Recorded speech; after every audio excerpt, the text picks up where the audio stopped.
Alléluia. Miarabatsika tsirara avy amin'ny anaran'i Jesosy Kristy Tompo a. Tonga soa eto amin'ny toerana tianao a. Ary mankasitraka an'Andriamanitra izay satria namaly ny antso ianao, na mety nandalo ihany koa dia naheno ny fiarahana eto satria zao fotoana zao a dia ho anao izay tonga eto manokana dia nirana zao iraka sy fiaraha-manompo zao a hitondra teny a ho anao. Ao anatin'izao fiainana zao ry havana dia raha maremarikitsika vaovao ratsy mahakivy foana no entsika isa-maraina any amin'izay rehetra ale sy izay rehetra atao. Fa tonga soa eto ianao androany a, andre vaovao tsara ianao a, andre vaovao mahafaly ianao a, andre vaovao mahafinaritra ianao a, satria ny ao amin'Andriamanitra tsara makany amin'ny tsara. Baiboly dia milaza raha mbola isan'ny velona ianao a dia misy antenaina. Eo amin'io manjoanao io misy antenaina raha mbola tsapanao fa misy fofonaina mivoaka avy eo amin'ny vavoronao. Eo amin'izay iainanao amin'izay mety eo anatrehanao, nilalovanao, tsy hainao na tsy hitanao izay anaovana azy a, omeny anao solution tsara indrindra androany. Jesosy no ilainao ary Jesosy no mahavita an'io zavatra manjoanao io. Timoty voalohany toko voalohany dia voalohany dia manambara Kristy Jesosy fanantenantsika. Raha marary ianao tonga eto, mpanasitrana no ilainao. Raha miatrikolana ianao tonga eto a, Jesosy vahaolana no ilainao. Ary tika ianao iomana satria arak'izay habe ny etaeta ao am-ponao no afaka malian'Andriamanitra anao a eto amin'ity toerana ity. Ty zavatra anankiray tika hotsaintsaininao dia hiakatra eto am-panompoandriamanitra hitondra ny hafatra sy ny teny ho anao. Fantatrao ve fa rehefa misy tenin'Andriamanitra dia eo Andriamanitra. Ny zavatra ain'Andriamanitra rehetra dia eo amin'ny fotoana izarana ny teniny. Zao tsika fotoana izarana ny teniny. Zany hoe eto Andriamanitra na tsy hita maso azy afaka manao ny rehetra eo amin'izay tsy vitanao, eo amin'izay tsy hainao, satria tian'Andriamanitra ho vangina ianao. Fa mety mandalo sy miserana io manjoanao io, fa te hanomana anao ho amin'ilay tsara indrindra Andriamanitra dia ny mandrakizay. Koa satria misy ny tsara indrindra any amin'ny mandrakizay aoriana izao fiainana izao, afaka hitranga eto amin'ity toerana ity kosa ny tsara lavitra ho eo amin'ny fiainanao a, na inona mety ho endrika isehon'izany a hatreto. Raha vonina ianao a dia ndao hitehaka mafy tsara ho an'Andriamanitra dia andray ny mpanompon'Andriamanitra hitondra ny hafatra sy ny teny ho antsika. Tehaka mafy ho Jesosy e! Haleluya! Andao tsika hitsangana kasitraka ny mpanjaka sy tompony tompo a. Lay tokana manendry sy nahatanteraka izao fivoriana izao. Jesosy avy any Nazareta no anarany. Naniraka na eto amin'ity toerana ity izy. Anambara aminao ny fitiavany ianao. Ry olombelona mivembeny izao tontolo izao. Efa katoka amin'ny fiafarany zavatra rehetra. Efa iverina, ilaina mpanantenantsika fiainana tsara lavitra ao aminy. Ho avy eny amin'ny ramanlanitra izy epakatra ny fiangonany. Andaontsika hanomana an'izany fotoana sarobidy izany deniny androany. Amin'ny fanokavatsika ny fotsika, mialohan'ny andrenesantsika ny tenin'Andriamanitra. Ao voafainy amin'ny lanitra ny tanao dia makasitra azy amin'ny fonao manontolo. Mari-panehoana ao anatin'ny fotsika ao. Fa misy Andriamanitra naharentsika. Misy ny tompony zavatra rehetra, miazona ny zavatra rehetra amin'ny herin'ny teniny. Izy ny mpanjaka ny voninahitra. Izy ny tompony izao rehetra izao. Akasitrana isomeny voninahitra ianao Andriamanitra. Oka ny fanatrianao ho eto amin'ity toerana ity androany. Oka ny voninahitra ao anapaka eto amin'ity toerana ity androany. Ta io izay tsirairay avy manatsofina afaka handray ny teninao. Areo ko sokafana ny sofiny marenina izay tsy afaka mandreny efa tokony handray an'izany androany. Dia mitenena amin'ity tolakandro ity. Miaino anao izay raha eo. Amin'ny anara maherin'i Jesosy Kristy avy any Nazareta. Amen. Andaontsika ity tanana mafy be ho an'Andriamanitra. Urakoraka mafy eo amin'ny mpanjaka sy tompony tompo. Haleluya. Maza ho toerana tompoko. Voalohanteny misaotra an'Andriamanitra ny amin'ny fatateran'izao fotoana izao a.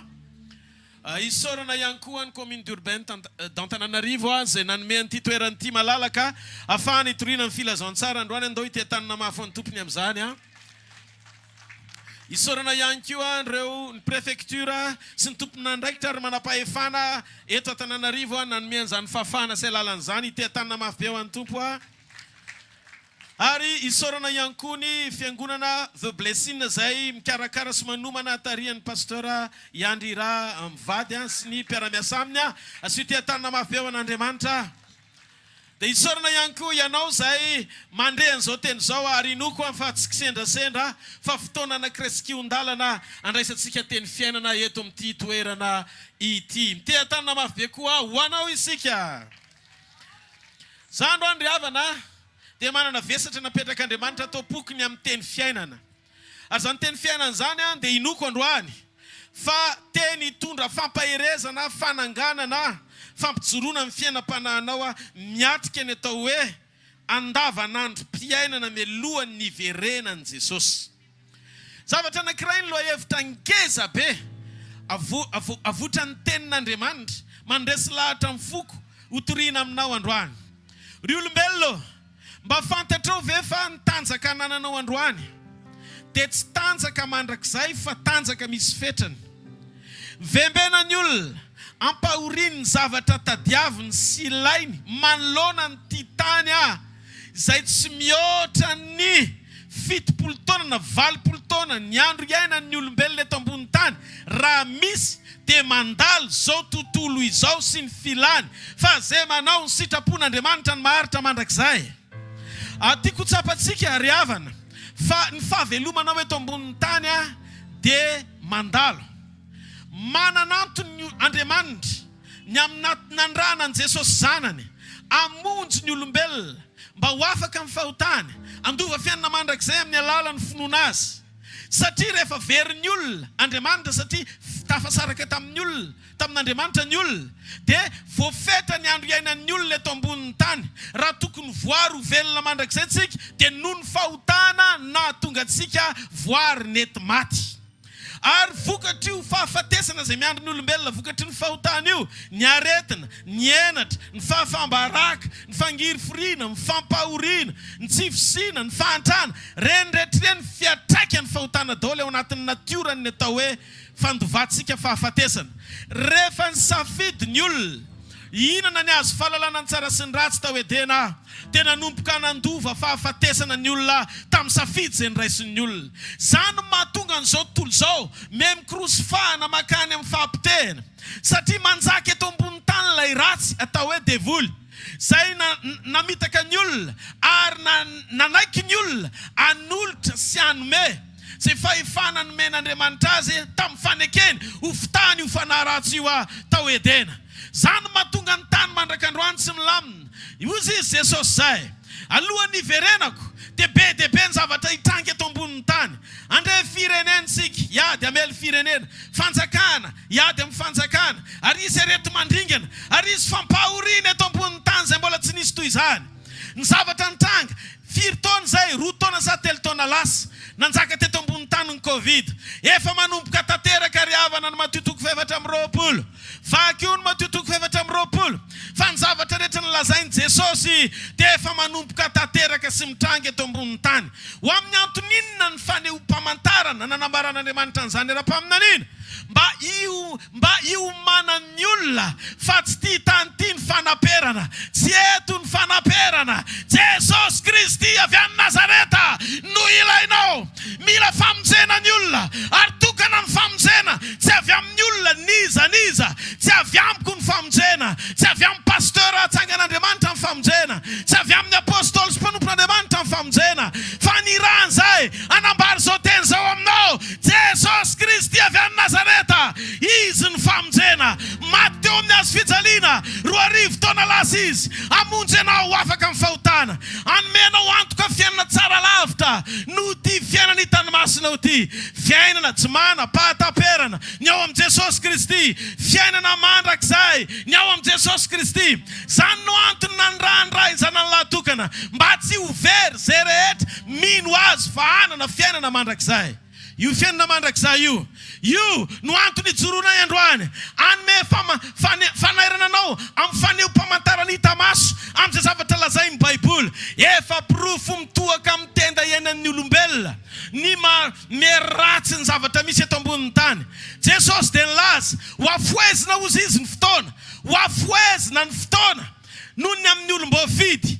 Misy olom-boafidy miaritra amin'izao andro faran'izao satria meratsy zao tontolo zao, meratsy zao tontolo zao. Dia Jesosy misaina fa raha tsy afoezina ny fotoana tsisy olom-bavonjina ray azy. Nareo ve tsy mahita fa ny ray andro amin'izao ohatry ny tapakandro ary me manomboka miazakazaka ny fotoana arakaraky ny androsony zany satria tadidio maika amarana ny fotoana Andriamanitra. Ho anao izay tonga eto androany, te hamonjy anao Jesosy, tiany ianao tena hanana fiainana tsara lavitra ao aminy. Manomboka androany Jesosy Kristy avy any Nazareta, tsy hoe nanome fampanantenana anao ny zavatra ho avy fotsiny izy. Ny amin'izay fiainana mandrakizay efa nomanino antsika. Ny kristianina riava dia manatombony amin'ny finoana hafa rehetra satria ny Andriamanitry ny kristianina melohan'ny nelany teto ambony tany dia nampanantena. Hozy izy tamin'ny mpianina amin'ny Jona 1:17 aza malahelo ny fonareo, minoa an'Andriamanitra ray dia minoa akoho, fa ho atranony raiko misy fitoerana maro. Raha tsy izany dia efa nilaza taminareo fa andeha amboatra fitoerana ho anareo ary any amin'izay hitoerako no hitoeranareo koa. Taorian'ny fitsanganany tamin'ny maty Jesosy dia nitsangana tamin'ny kery izy, ary rehefa nitsangana tamin'ny kery izy dia niakatra ho any an-danitra ary nitoetra eo ankavanan'Andriamanitra. Mba eritrereto fa mandrak'androany Jesosy dia mamboatra fitoerana ho anao na dia any amin'izay toerana efa nitsarany azy. Eritrereto fa tsika eto ambony tany rehefa maka congé dia maka vacances satria vita ny asa. Efa nyvonoana izy, maty izy noho ny fahotatsika, niaritra izy noho ny faharatsitsika, nalevona noho ny hotatsika izy, fa nandresy teo amin'ny toeratsika izy. Ary rehefa nitsangana tamin'ny maty izy tokony efa vita mission rehefa niakatra any an-danitra mipetraka ankavanany ray. Fa ozy izy meloha amin'ny fotoana fatesany, raha ialy eto an-tany ao ozy izy ka ho any amin'ny raiky tia mboatra fitoerana ho anareo. Mbola miasa mandrakan-drano ho anao Jesosy. Zay ny mahatonga anay tsy mahita tory raha tsy manambary zao afatra zao aminao. Ny fitiavan'Andriamanitra anao dia fitiavana mandrakizay. Zany nampaharetany famindram-po anao. Mbola tsy ringantsika na tsy mendrika azy, mbola tsisy rava eto nataontsika hoe tsy tanteraka azy, fa mbola misy famindram-po miazona. So anao ty afatra ty riavana. Raha 20 taona sy 20 taona ny ainan'ny olona eto ambonin'ny tany, ndray mandeha sy miserana zany dia ohatry ny tsy misy zao tontolo zao. Ohatry ny vao omalina 20 taona azy ianao, le anao mbola fony fahazaza tao an-tranony kiaksinely. Fa ty ny zavatra tiako ho fantatrao, matoa mbola isan'ny velona ianao dia mbola misy antenaina. Fa ny liona ny ambo velona tsara lavitra noho ny liona maty. Tsy mampaninina na velona ohatry ny ambo azy, ohatry ny hoe tsy hainy zany eto ambonin'ny tany, ohatry ny hoe tsy mandeharaka ny tokony ho izy ny zavatra rehetra, fa isan'ny velona ianao. Dia hozy izy ny Baiboly amin'ny Toroteny 5:7 mbola misy antenaina ny aminao. Ny fanantenana tsy napetrak'Andriamanitra amin'ny abetsahany zavatra ananana hoe mpanambola be anao, na mpanana fiara be dia be, na manana trano be dia be. Fa ny fanantenana kin'Andriamanitra amin'ny fiainana, raha mbola velona ianao dia mbola tsy tapitra akory ny tantaranao. Mbola afaka manao zavatra eo amin'ny fiainanao Andriamanitra. Na dia amin'ity tolakandro ity aza manary toky fa velona ny Andriamanitra ny kristianina, velona Jesosy avy any Nazareta. Tsy miovy izy ho maly sy anio any mandrakizay. Zavatra anankiray ny angatahany Jesosy amintsika androany, aoka ny finonao ho tanteraka ho aminy. Rehefa mifandray amin'ny famonjeny ny finoan'ny olona dia manam-panantenana tsy mety maty ao anatin'ny olona. Tsy maninona fa na ho levinao zao rehetra zao, ny fanantenako tsy ho levina satria fantatra fa ny fiainako mbola mitohy ao aminy. Ny fiainana riavana tsy hoe rehefa maty ianao dia vita ny momba anao. Ny olombelona tsy mitovy amin'ny biby, fa ny olombelona manam-panahy. Zany natonga ny olona rehefa niforon'Andriamanitra amin'ny Genesis 2:7 nidina teo amin'ny vovok'Andriamanitra na nisy fofonaina dia tonga olombelona le vovoka. Nefa le vovoka akora tsy ilaina, na ny kapanao ara rehefa feno vovoka kopaina satria tsy ilaina. Fa rehefa plus Andriamanitra ny vovoka, tonga dia tonga olona mitovy endrika aminy. Rehefa plus Andriamanitra fotsiny fiainanao, na mety tsinitsinina toy vovoka azy androany, manana fanantenana fa tonga zavatra io rehefa tafiditra ao Jesosy. Tonga zavatra io rehefa ao Jesosy. Ka androany tiako hifanena amin'ny Jesosy ianao. Tiako ianao hanana fotoana anankiray sy minitra anankiray anokafanao ny fonao, andraisanao azy ho tombo sy mpamonjy ny fiainanao manokana. Raha resy lahatra ianao anatin'ny fonao dia fantaritra fahamarinany ity.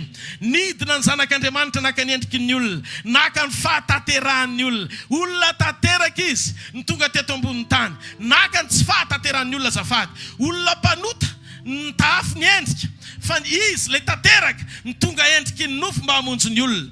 Jesosy tsy nanota, tsy nahalala ota, tsy nitorotoronina tamin'ny ota. Ary rehefa tonga olona izy, nikapohana ny teny rehefa tonga nofo naka ny endriky ny olona. Ny sazina teo amin'ny hazo fijaliana no mifahotatsika, mba hahafahantsika misitraka ny famindram-pony sy mifamelan-keloko avy aminy noho ny fahasoavany. Androany, midanadana ho anao ny olombelona mivavady ny fibebahana, ahafahanao miverina amin'Andriamanitra, sy ahafahanao miombona aminy. Raha izy Jesosy ho tompo sy mpamonjy ny fiainanao manokana, fa izay manana ny zanaka ny manana ny fiainana. Zany fiainana zany, le fiainana atonganao ananantoka, fa tsy irery ianao. Denina tia tany, tsy irery ianao. Te hiaraka aminao Andriamanitra, te hanangana anao Andriamanitra, te hampahery anao Andriamanitra, te hampijoro anao Andriamanitra, te hamonjy anao Andriamanitra. Aza eritreretina hoe tsy mahalala ny fahorianao izy. Betsaka ny olona ato anaty Baiboly ry havana, tonga nanantona an Jesosy ary nitady famonjena, na tamin'ny fanasitranana ny aretiny, na tamin'ny famahana ny olany. Maro ny zavatra nitranga. Spesialista amin'ny fikarakarana ny fiainanao Jesosy. Ary mila fantatrao fa ny rehetra momba anao dia fantany avokoa. Jesosy nilaza fa nanisany volondohanao azy fantany amin'ny antsipiriany. Ny anao le nitsana tamin'ny maraina raha tsy tadidinao akory.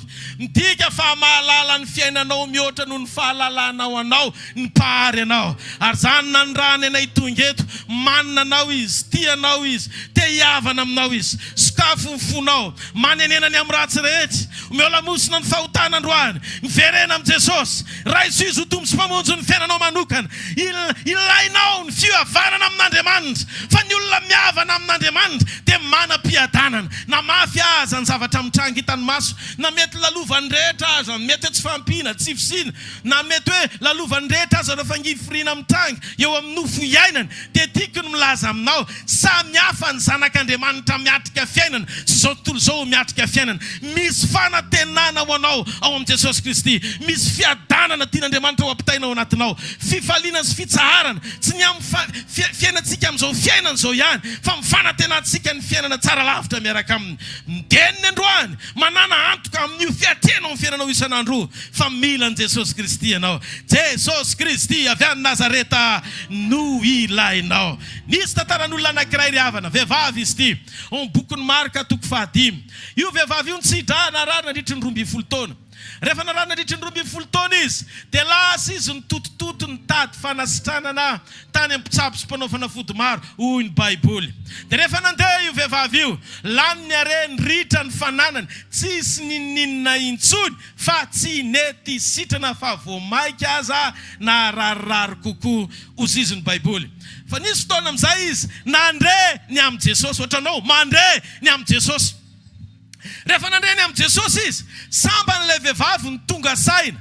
Dia ahoana ny fahatongavany saina? Hozy izy, ho any amin'ny Jesosy dia hoentiko ty aretiny ty ho any amin'ny Jesosy, fa raha mikasika ny sombotra avy avon'akanjo ny fotsiny aza dia ho sitrana. Inona ny zavatra ty ny Baiboly ho tenenina? Rehefa mandre an Jesosy ianao ka tonga finoana ao anatinao ny teniny, dia omenao lanja mihoatra noho ny olana rehetra sy ny aretina rehetra mitambesatra eo amin'ny fiainanao ny fisiny. Rehefa zay ny zavatra nitranga teo amin'ilay vehivavy, dia zao ny zavatra nisy.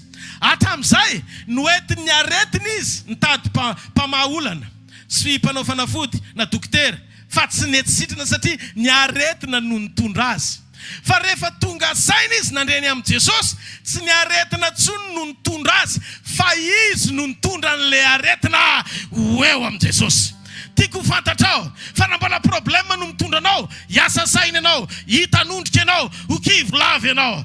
Fa rehefa hoentina eo amin'ny Jesosy ny zavatra mavesatra rehetra, dia zao ho vahany zany. Be dia be ny olona niaraka tamin'ny tompo tamin'izany ary mifanety nikasika azy, kasika ny akanjony, nikasika. Hozy Jesosy hoe misy olona mikasika azy zany, fa izy zany mikasika azy zany. Dia hozy izy Petera, zao olona mifanety be dia be zao kiza ny lazainao fa mikasika ianao. Dia hozy Jesosy, tsy kasika mitovy amin'ny fikasiky ny olona. Samy ao amin'ny fanatrehan'Andriamanitra ihany, fa ny afaka amin'ny fikasiky le vehivavy. Satria le vehivavy nanomana ny tao am-pony hikasika an Jesosy, fa le olona be dia be manaraka an Jesosy miandry kasika avy aminy. Midika fa misy fotoana ianao miandry kasika avy amin'Andriamanitra fa Andriamanitra tsy voatery kasika anao fa ny action an'ny finoana no entin'le vehivavy ikasika an' Jesosy. Zany hoe raha retina nampahory azy hatramin'izay no nitondra azy hitady-panao fanafody fa tsy netsitrana izy dia noentin'le vehivavy le aretina rehefa tonga saina izy lasa hitanareo samihafa le misy fomba fitenitsika le hoe hoentina misangany. Rehefa hoentina misangany dia manaraka ho azy noentin'le aretina tamin'ny sangan'le vehivavy dia tsy nahita fanasitana satria ny aretina no nitondra azy. Fa rehefa nandreny amin'ny Jesosy izy teraka tao anatin'ny finoana dia noentin'le aretina noentin'le vehivavy le aretina ho eo amin'ny Jesosy ary mifefarana ny aretina dia teo amin'ny Jesosy satria dia kapoka tamin'ny Jesosy no nahazitanana ny aretina rehetra. Androany atoandro amin'ny anara-maherin'i Jesosy Kristy avy any Nazareta no ijoroanay tsy anambaranay fa afaka hikarakara ny fiainanao ray manontolo izy. Jesosy sy ny fahafenoany no ilaitsika. Androantsika tsy hoe hosotanina amin'ny ositra na hosotanina amin'ny vavaka na hosotanina no mananantoko tsika fa amin'ny alalan'ny fanahy masina amin'ny fahafenoana no men'Andriamanitra tsika dia afaka ho tonga ao anatinao sy hikasikanao Andriamanitra amin'ny fanasitranana tamin'ny diakapoka izay niaretan'i Jesosy 2 taona lasa. Tsy matimaty fahatany Jesosy fa tonga izy hevitra ny mombanao. Izy nipary anao, izy mahalala ny mombanao, tsisy miafina aminy izay rehetra manjoanao. Noho izany androany aza miezaka ny hampahalala azy fa marary ianao, fa manana fihavanana aminy fa ho karakarainy ianao. Io aretina io tsy zava-tsarotra amin'Andriamanitra ny amany io. Io zavatra mitranga io tsy zavatra sarotra amin'Andriamanitra ny anatanteraka an'io. Fa androany zavatra anankiray nitakian'Andriamanitra aminao. Zao no lazain'Andriamanitra ny Israely. Jesosy avy any Nazareta sady Andriamanitsika koa sady mpamonjy antsika. Ozy izy anaka atolory ahy ny fonao. Atolory ahy ny fo ryavana ny tova voalohany ao kiboneny mbola tsy ary ny loha tsy ary ny tanana tsy ary ny tongotra fo aloha. Dia tadio izay zavatra nataony voalohany io sarobidy amin'Andriamanitra satria ao no manomboka ny fiainana. Dia rehefa nentinao ny fonao satria noentinao ny safidinao dia nentinao tany amin'izay tianao le fo. Nentinao ny jangajanga, nentinao ny libana, nentinao nanaovana fafinaretana teo amin'ny nofo izay tsy mahavelona akory. Nefa tsy tompon'io ianao mba fantatra ho ve aloha fa io vatanao io tsy anao fa nindramina. Amin'ny fotoana anankiray te hijanona aza tsy azonao azonina. Misy tompony miazona amin'ny fiainana matoa mbola mijoro ianao. Zany ny antony hampatsaivina anao. Fa raha isan'ny velona ianao ka mijoro mbola misy atenaina momba ny fiainanao. Tadio fa ty nofo ty tsy tokony hanompo an'ity tsika amin'ny fanahina fa mampangalatra tsika mitady fijangajangana io, mitady filana maro samihafa io, mitady confort isan-karazany mampangalatra mampandangy. Nefa tadio atao inona ozy Jesosy zao tontolo zao raha nananao aza nefa very ny ainao. Tsy mba ny saina ny olombelona fa misy ny tompony fiainana fa matoa Andriamanitra nanome ainanao mbola misy tombony tiany ho azy amin'ny fisinao. Eritrereto ty fahamarinany ty ianao tsy hanao zavatra tsy azahoanao tombony ary Andriamanitra tsy hanao ny olombelona ho faty antoka ho azy zany. Fa maninona ny faty antoka ho azy ny olona rehefa niodina taminy. Jesosy dia miantso androany anome fampatsaivana ho an'ny voary mipary androany miverena amin'Andriamanitra. Jesosy no ilainao. Izy malala ny formule hitahirizana anao satria tao amin'ny karazany fabrication namohananao. Noho izany raha misy zavatra tsy mety eo amin'ny fiainanao aza mitotototo mametraka ny filanao ho fampahoriana miverena aminy sakafo fotsiny fonao raha isizy ho tombos mpamonjy ny fiainanao manokana mihavana aminy miala amin'ny faharatsiana rehetra mijoroa amin'ny fahamarinana mandehana amin'ny fiainana tokony hiverenana fa izy mahalala ny mihoatra sy mahasoa ny fiainanao hatramin'ny farany. Ry havana raha mandalo sy farany zao rehetra zao efa nisaininao hoe ho aiza ny ampitsonao, ho aiza ny mandrakizay anao fa natiana na tsy tiana tsy niantitra amorotevana na ny tanora vato mandondona akory no hamaritra ny fiafarany. Ndray mandeha zay andresaka tamina tanora 15 ans. Te ozy le tanora 15 ans tamiko pastera za raha tsy efa lehibebe ny taona koa za tsy hanompo an'Andriamanitra zany. Ianao nefa mba 10 normal be fa manompoka eo mihitsy ny tena tokony maturité anompon'ny olona an'Andriamanitra. Teo za tam'le tanora ny fiainana sy ny fahatanirana tsy miankina amin'ny taona nahaterahana fa miankina amin'ny taona hafatesana. Raha 10 taona ianao mahalala hoe amin'ny heritaona no faty sa amin'ny 2 taona sa afaka 10 taona. fa misy olona mety everinao fantatra hoe enimpolo taona tapa-kevitra izy dia nompon'Andriamanitra mbola nomen'Andriamanitra efa 10 taona dikan'izay le tanora 5 taona antitra no le everinao fantatra enimpolo taona satria le enimpolo taona mbola nisy efa 10 taona fa le 5 taona tsy efa tsy 10 taona tsony midika zany fa ny fiainana atao tany tsy miankina amin'ny taona terahana fa miankina amin'ny taona afatesana ny raha pitso nefa tsy ianao feo ampelantanan'Andriamanitra reto te anaitra anareo androany te anaitra anareo avy ao anatin'ny foko androany fantaro ny fiafaran'ny fiainanao fantaro hoe hoaiza ny fiafaranao mila manapa-kevitra na kiondalana ianao anokatra ny ao anatinao andray an' Jesosy avy any Nazareta mbola tsy tara ny fotoana fa adalo ohatra zao no rehefa nitenen'Andriamanitra anao sambo fiara ny olona me ny olona liba ny olona nanao ny atsarany fa tsy nasakana ny savidrano tsy hitrangy zany ary ohatr'izay koa efa niteny Jesosy fa iverina izy apakatra amin'ny fiangonana ary oro ny zavatra hitrangy eto tany tsy zavatra mahafinaritra maiky Jesosy ny ampiorina anao amin'ny fahamasinana ampiorina anao amin'ny fahamarinana ampiorina anao dia ny eto tany iovanana ny endrik'Andriamanitra mandra-pandrovany anao anaka azy amin'ny fotoana iverenana zao ny fotoana sy kiondalana tsara indrindra ho an'izay manatsofina rehetra iverenana amin'ny Jesosy raha entinao resy lahatra amin'ny fonao manontolo androany ao voafany amin'ny lanitra ny tananao dia mitsangana amin'ny toerana misy ianao tiako valianao ty antso ty rehefa fenao anatinao mantsy ny fahafenony dia tsy olana ho antsika ny fampivavaka na ho amin'ny marary na ho an'izay mila an'izany androany fa afaka ny anasitrana anao Andriamanitra afaka ny anafaka sikasika anao izy fotoana sarobito zao ionanao amin'ny tompo amin'izay atsandrathony amin'ny avo ny tananao na ny andalana ianao naiza mandreny zao filazantsara zao te hiavana amin'ny Jesosy venao tianao ve ny andray azy ho tompo sy mamonjy ny fiainanao manokana tianao ve ny anana fiainana be dia be ao aminy zao no izy tsy olombelona tsy anara-piangonana tsy mpanompon'Andriamanitra no hamonjy ianao Jesosy Kristy avy any Nazareta no ilainao mila mihavana amin'Andriamanitra ianao amin'ny alalan'ny fandraisanao azy raha Jesosy amin'izao fotoana izao raha Jesosy amin'izao fotoana izao naiza toerana misy ianao tiako any amin'ny toerana misy ianao any amin'ny toerana misy ianao any amin'izay toerana misy ianao any asandrato ny tananao akavanana iara hivavaka tsika dia tiako tena isokatra amin'ny fonao amaly ny antso ny Jesosy sao tia ny toroteny farany mety ho eninao sao tia ny fotoana farany tena ionanao amin'Andriamanitra tsy tompony apitsotsika fa tsika kosa ny mena sofina afaka andray filazantsara zay miaino ka makato dia isitraka ny fahatsaran'Andriamanitra androany raha Jesosy ary avereny miaraka amiko zao vavaka zao Jesosy reko ny teninao mamindrafo amiko mamelany fahotako rehetra androany maraina Jesosy manantona anao raisiko ianao ho tompoko raisiko ianao ho mpamonjy ny fiainako manokana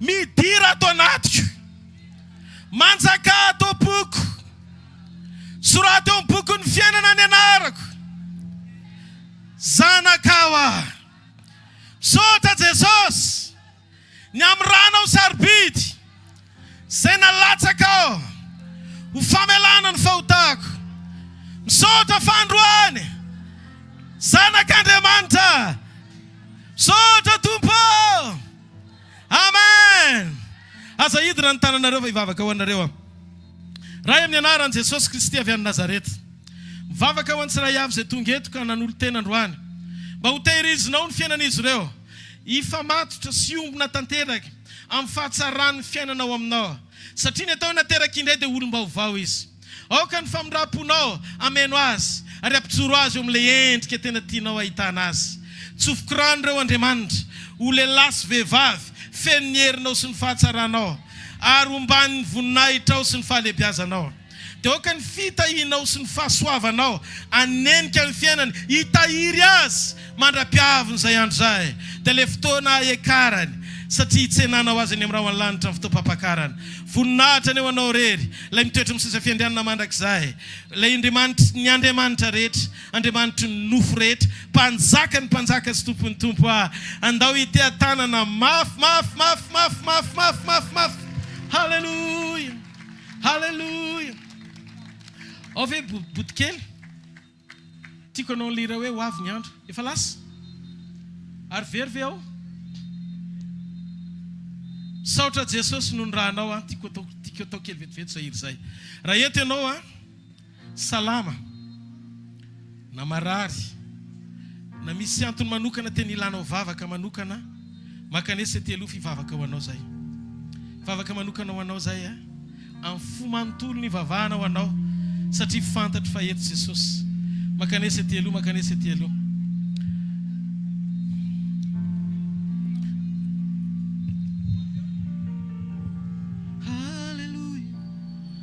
Tsika rehetra ivavaka angataka ny fanan'Andriamanitra. Fanamaso no feno ianao ty toerany ty. Mila ny fanatrehanao zay, mila ny fahafenoanao zay. Ianao n'Andriamanitra mikasika fiainana. Ary zay rehetra tena nona sy mangetaheta ny fahamarinanao dia vokisanao izy. Aoko zay rehetra mangetaheta marina androany fanamasina.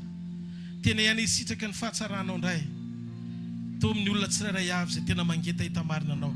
Aza menatra fa makanesa ty aloha zay tena mangetaheta vavaka manokana ianao. Na ho amin'ny fanasitrananao zany na famahana olana na misy zavatra mamatotra anao. Miara mivavaka tsika fa tsy hoe pastera akory manao rereto. Miaraka tsika. Jesosy no amaly antsika fa tsisy olona manokana ampiasain'Andriamanitra zany. Andriamanitra afaka miasa amin'ny olona rehetra zay mino azy. Finoana no ilain'Andriamanitra rehefa disponible amin'ny finoana dia mihetsika Andriamanitra mikasika fiainan'olona. Ary zay fiainana kasian'Andriamanitra dia tadidio miovy zay. Na ny fonao, na ny ao anatinao, na zay manjoanao dia vitan'Andriamanitra ny manasitra anazy. Sitrahan'i Jesosy ny fananao, sitrahan'i Jesosy ny fonao, sitrahan'i Jesosy ny ainao, sitrahan'i Jesosy ny mombanao manontolo. Izy no eto anivontsika androany. Izy no miaraka amintsika androany. Wala tsy tary ianao, makanesa ty elo, ivavaka ho anao zay ary azo na iantoka fa sady iaino Andriamanitra no amaly Andriamanitra. Satria ny Baiboly dia milaza fa raha ninona vavaka ataontsika amin'ny finoana dia miaino izy ady mahatoky izy no mamaly antsika izy. Zany no voalaza ny soratra masina. Rehefa amin'ny finoana le izy ka fahamarinana ao anatin'ny fo dia azo antoka nikasika Andriamanitra androany. Halleluja. Afafainy amin'ny lanitra ny tananao dia andao tsika teny amin'Andriamanitra. Fanahy masino milanao zay. Halleluja. Andao tsika isotra ny rany Jesosy aloha.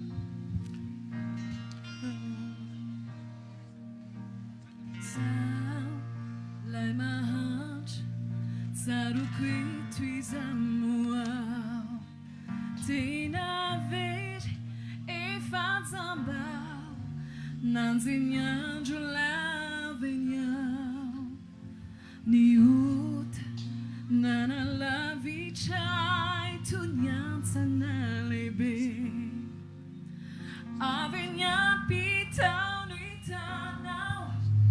Sina vela now uvej namboch la la now te wanitia zwale na fui now ni la panao atungai fune na now kateu aminiazu voluni chusaku. Si andevo ni uti tunyao tunga fein fanatina saucha Jesu lunirana saucha Jesu vuadiwa mi saucha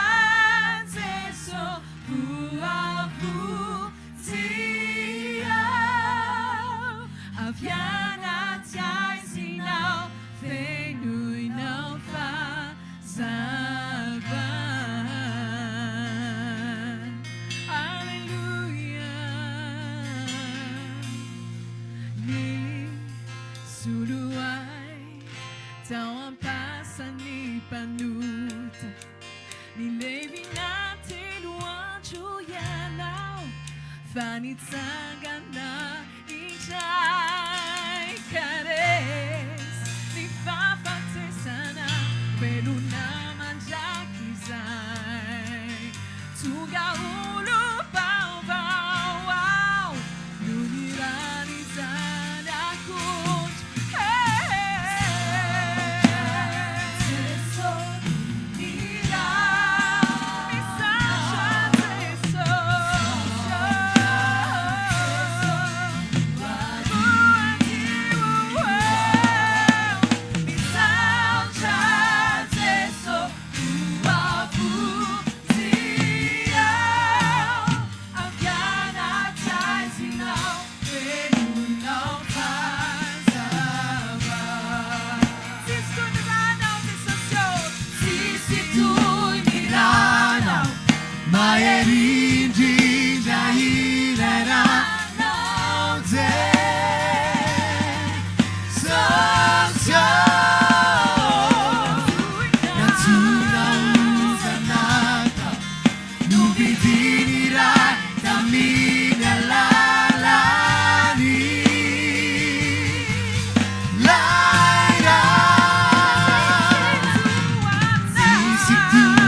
zao are apetrao amin'ilay faritra marary ny tananareo fivavaka ho anareo zay.